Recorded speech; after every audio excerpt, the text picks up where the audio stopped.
open Pandora's box in our review of Legendary. Plus, we've got some incredibly useful tips for Call of Duty 4. And if the economy's got you down, don't worry. We recommend what games are worth renting this week. X-Play starts now.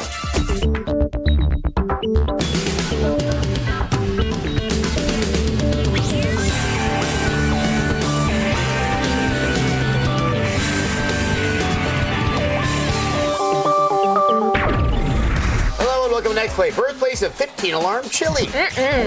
I'm Adam Sessler. And I'm Morgan Webb. We are coming to you from the G4 studios in Los Angeles. Aren't they beautiful? Yes.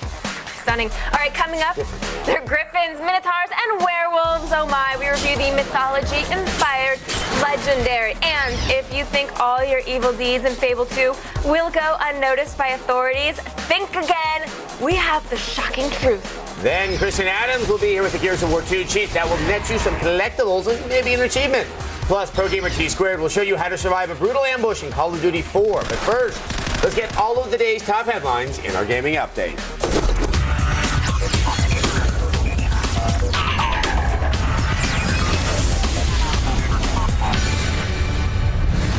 Who says the economy is in a recession? With video game consoles at the top of everyone's wish list, online auction site eBay has revealed that Nintendo's Wii console was the site's most searched for Black Friday item. eBay says over 3,000 Wiis were sold on Friday at an average selling price of $350. Those who lined up at Walmarts across the nation may have been lucky enough to fight for a stack of Xbox 360s bundled with Guitar Hero. According to the video's description, the bundle was the last sale item in stock. Thankfully, no injuries have been reported. Now, in other sales news, website WowInsider.com has discovered that the launch of World of Warcraft Wrath of the Lich King has shattered internal records at EB Games. A leaked email also revealed the expansion set had the highest pre-sale in the chain's history. Next, Criterion Games has revealed new details regarding upcoming premium downloadable content for Burnout Paradise. Criterion is calling the content Big Surf Island and says it is the culmination of everything they've learned from creating Paradise City. The new content features a construction yard with massive jumps, a tropical island theme, and will be close to the size of the downtown area in Paradise City.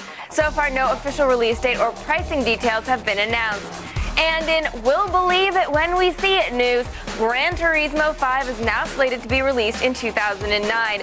In a recent interview, Sony exec James Armstrong stated the game would be out in time for Christmas next year. This is contrary to previous rumors that we wouldn't see the game until 2010 at the earliest, and that the team was focused on updates for Gran Turismo 5 Prologue, because, that's what we really want, more cars for an extended demo. And finally, is Activision working on a swimming game?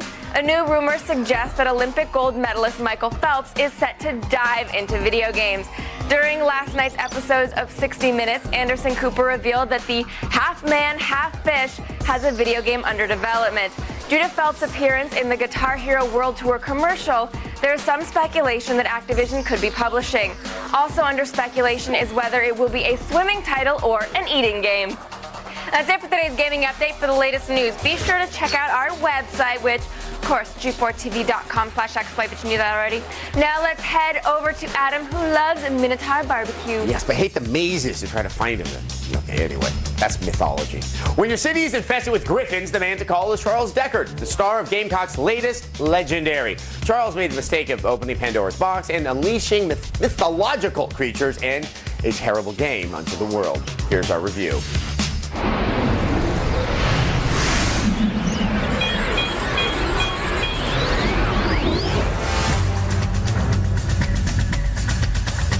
Hold on to your seatbelts, Legendary has arrived. And if there's one way to start an action game, it's with a slow-paced slideshow about Greek mythology. Pandora's box, according to ancient myth, was a gift from the gods. Unfortunately, Legendary doesn't really improve much as the game goes on. You play as unlikable thief Charles Deckard, who is hired to nab Pandora's box out of a museum. If the remainder of the game was just about killing the monsters that escape, it would at least be tolerable. But unfortunately, the makers of Legendary decided to add in a convoluted, poorly written storyline that pits two shadowy organizations against each other with you in the middle. All right, spread out! Find Deckard! Shoot to kill! The controls are clunky and imprecise. The jumping sections are laughably bad. Guns recoil wildly. Your AI-controlled companions are constantly getting killed off. And the overall result feels like a boring gauntlet of respawning enemies. This game simply doesn't work right. Something big is happening in Times Square. Lady, we're already inside the room. Hello? Okay. In the plus column, the multiplayer was pretty fun. After all, how often do you get to play team versus werewolves? Also, we liked the design of some of the monsters, and the starting concept is an enjoyable idea. But sadly, the end product doesn't do justice to that idea. Legendary gets a not very legendary 2. I don't like this. I don't like this at all. Out of 5.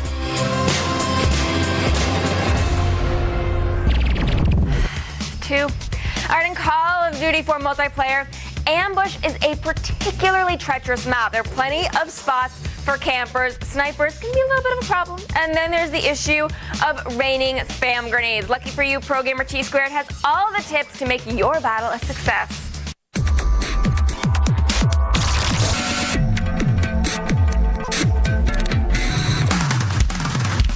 What's up, everybody? I'm Tom Taylor. But you know me as T Squared. I'm captain of the MLG team, Straight Rippin'. I have the Call of Duty 4 tips. They'll have you fragging like a pro. Here are a couple jumps and hiding spots on the map Ambush that'll have you spooking the enemy. The first spot I like to use is up here in these blown out apartments. Getting up there is easy. When you're crossing the center street, look near the burning tank. You'll find a concrete slab covering the sewer entrance. Friendly airstrike on the way! Take a running jump off that concrete slab, aiming for this wall. When you hit the wall, press the jump button again, and you'll climb right on top of it. You can hop up onto this concrete wall, follow it to the top, and then jump up to the 3rd level. There's plenty of windows to peek out and destroy some of those stupid noobs. Stupid noob. Another fun spot is on the other side of the road, the tin sheds.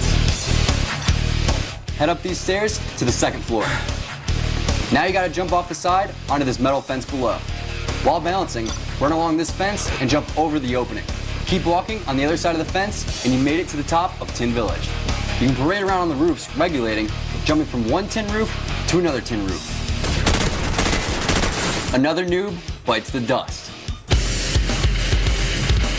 The final spot I have for you on Ambush is on the opposite side of the map. When you're heading up the central road, hang left and head up these stairs. Make another left when you get to the top and hop out this back window onto the metal overhang. From here, take an angle and jump through the hole in the wall into the back room.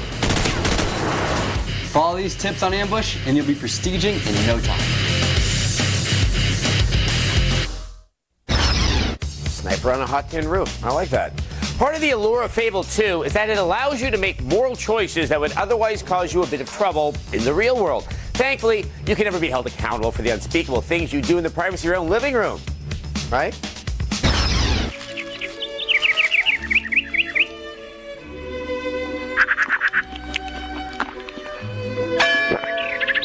Let's get you, sick son of a...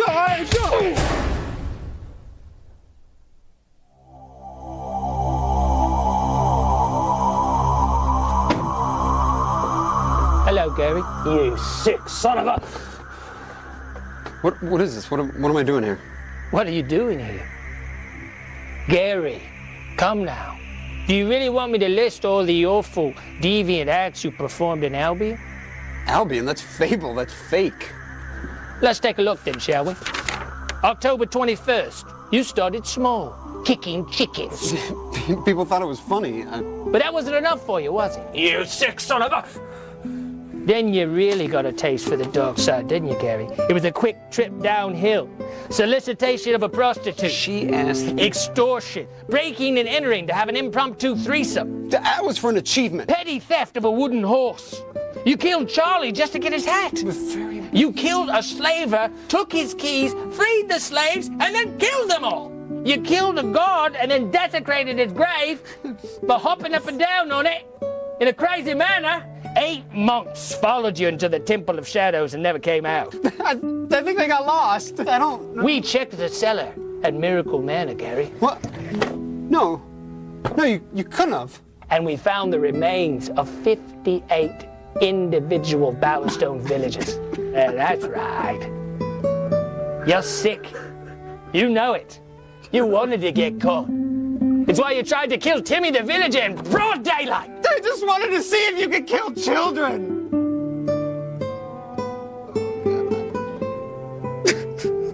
Justice must be served, Gary. You're right. You're right. But what if I did this?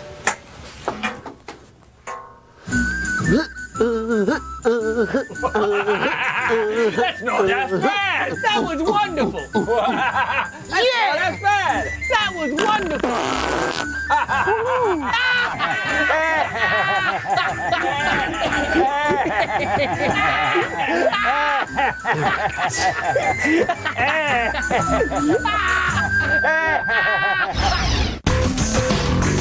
Coming up on X-Play, Kristen Adams will be in studio with a Gears of War 2 cheat that will save you some time, rack up some achievements, and reveal a new take on the game's story. Plus, we reveal a classic reborn. We have the final verdict on Star Ocean First Departure, a PSP remake of the legendary game that never made it to America until now. Then we go on location with Hatchet director Adam Green and go behind the scenes of this demented fairy tale horror short for Xbox Live. And if you're trying to save a buck and still get your game on, Adam and Morgan have their picks for the titles that you should be renting instead of buying. All that and more right after this. Yeah. G4 X-Play. If you dig this, then you dug this, cause I'm all about the nerd life, word life. If you dig this, then you dug this, cause I'm all about the nerd life, word life, yeah. G4 X-Play. Welcome back to X-Play. Now, funny story.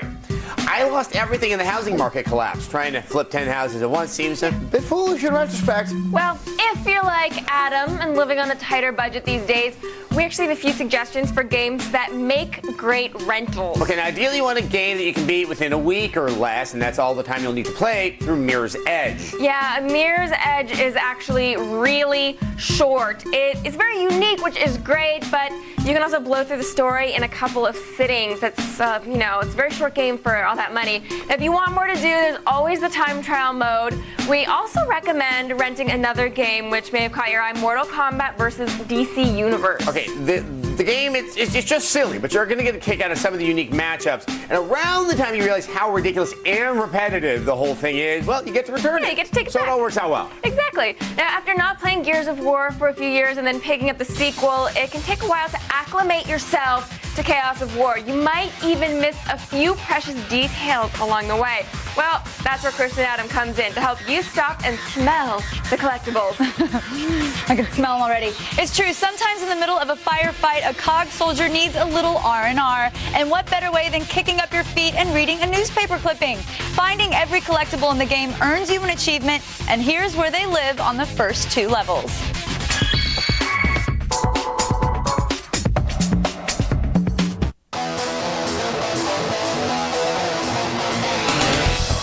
You've probably been spending a lot of time playing Gears of War 2 lately, so maybe it's time to concentrate your energy on something a little more productive, like finding the collectibles in Gears of War 2. Well, we're here to help you out and walk you through the collectible locations in the first 2 acts.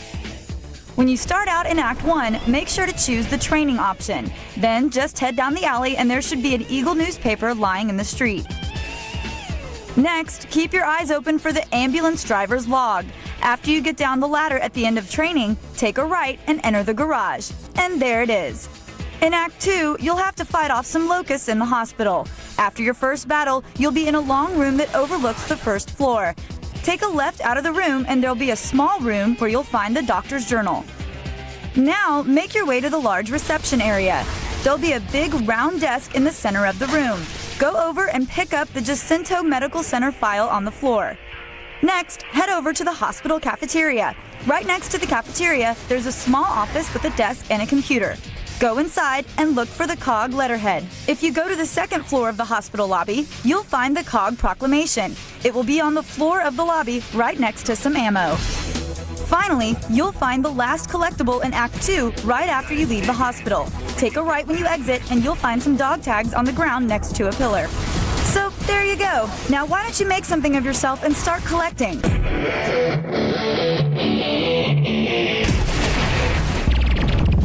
Be sure to check g4tv.com/cheat for the latest tips and tricks. Right now, I'm going to send it back over to Adam.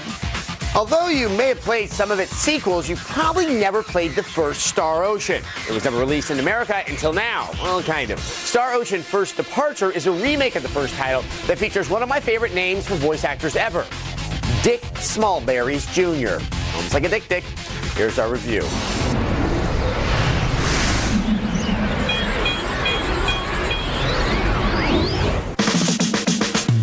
Star Ocean First Departure is a PSP remake of the very first Star Ocean game. Even though this isn't an original title, odds are you've never played it. Man, I'm bored. Whoa, don't say that. There's a reason this game inspired a ton of sequels. It's a lot of fun. Hey, that's a good thing. It means all's well. The story starts off like a lot of JRPGs.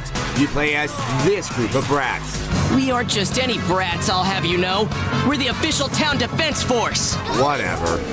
You're off on a quest collecting magic herbs when the cast of Star Trek beams down and tells you to come with them. How can I explain this so it makes sense? The sci-fi element actually makes for a great plot twist, and this game has some really good story mechanics and branching paths. The combat, which is very action-based, is a lot of fun. You control one primary character, but you can still tweak the behavior of your AI-controlled teammates. We also enjoy the scenery. All the locations at First Departure feel very distinct, and there's usually a lot of little details to appreciate. Enjoy. But even though it's mostly a good game, Star Ocean does have a few things wrong with it. What's wrong? You can tell us. Well, to begin, the voice acting is just as out of touch as you'd expect from a Japanese RPG. No matter what you do, don't touch me!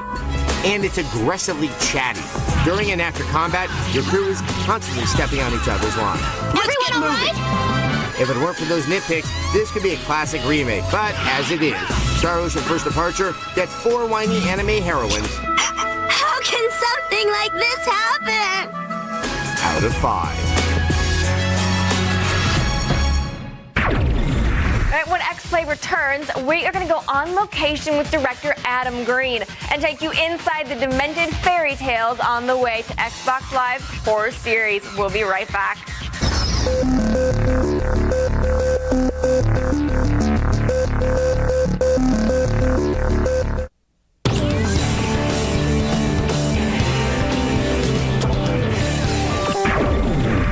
Welcome back to X-Play. Now, if you think about it, fairy tales are messed up, so it makes sense that this world would be perfect fodder for the horror shorts from Xbox Live and the San Fran Digital Group.